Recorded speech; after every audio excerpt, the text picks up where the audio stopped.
దేశ సరిహద్దుల్లో దాయాది దేశం కవ్వింపు చర్యలను గట్టిగా తిప్పికొడుతున్న భారత సైన్యానికి ప్రధాని మోదీకి అభినందనలు తెలిపారు మంత్రి పొన్నం ప్రభాకర్. దేశ భద్రతపై రాజీ పడొద్దని చెప్పారు. పార్టీలకు అతీతంగా కేంద్రం తీసుకునే నిర్ణయాలకు సంపూర్ణ మద్దతుంటుందన్నారు. తన పుట్టినరోజు సందర్భంగా సిద్దిపేట జిల్లా హుస్నాబాద్ ఎల్లమ్మ దేవాలయంలో ప్రత్యేక పూజలు చేశారు మంత్రి పొన్నం.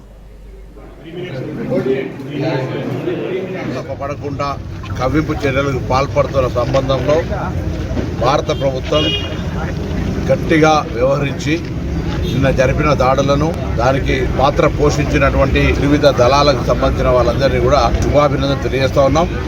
రాజకీయాలు లేవు. ఇవల్ల భారతదేశము సరిహద్దు అంతర్గత భద్రతకు సంబంధించి Congress party working committee Rahul Gandhi గారి నాయకత్వంలో స్పష్టంగా చెప్పినారు.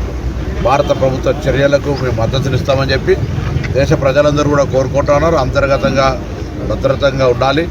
సరిహద్దుకు సంబంధించి ఎక్కడ కూడా తలవగ్గకుండా దయాదు దేశాలు ఎవరు వచ్చినా సరే బుద్ధి చెప్పే విధంగా వ్యవహారం కఠిన నిర్ణయాలు తీసుకోవాలని కోరుతాను. ఈరోజు తెలంగాణ ప్రజలు కూడా ఎవరు కూడా ఆందోళన చెందే అవసరం లేదు. గౌరవ ముఖ్యమంత్రి గారు, మంత్రులు, ప్రభుత్వము, అధికారులు, పోలీసులు అప్పటికప్పుడు ఎక్కడికక్కడ అన్ని రకాల అందుబాటులో ఉండి ఎటువంటి ఇబ్బందులు ఎటువంటి అంశాలకు సమస్య రాకుండా చూస్తూ ఉన్నారు. ఎవరైనా ఏదైనా అంశాన్ని సెన్సిటివ్ అంశాన్ని దుష్ప్రచారం చేస్తే కఠిన చర్యలు ఉంటాయని ప్రభుత్వ పక్షాన్ని తెలియజేస్తాను. ముఖ్యంగా హైదరాబాద్ ఇన్ఛార్జి మంత్రిగా హైదరాబాద్కు సంబంధించినటువంటి ఎప్పటికప్పుడు పోలీసు, రెవెన్యూ తదితర అధికారులతోటి కోఆర్డినేట్ చేస్తూ ఉన్నాం. మరో ముఖ్యమంత్రి గారి ఆదేశాల మేరకు ఎక్కడ కూడా హైదరాబాద్ సెన్సిటివ్ ప్లేస్ అయినప్పటికీ అంతే ఎఫెక్టివ్ పోలీసు ఉన్నారు. కాబట్టి చిన్న అనుమానాస్పద అంశం వచ్చినా పోలీసుల సమాధానాన్ని చెప్పండి. మనకు మిలిటరీ కేంద్రాలు, కంటోన్మెంట్స్ ఏరియాలు ఉన్నాయి.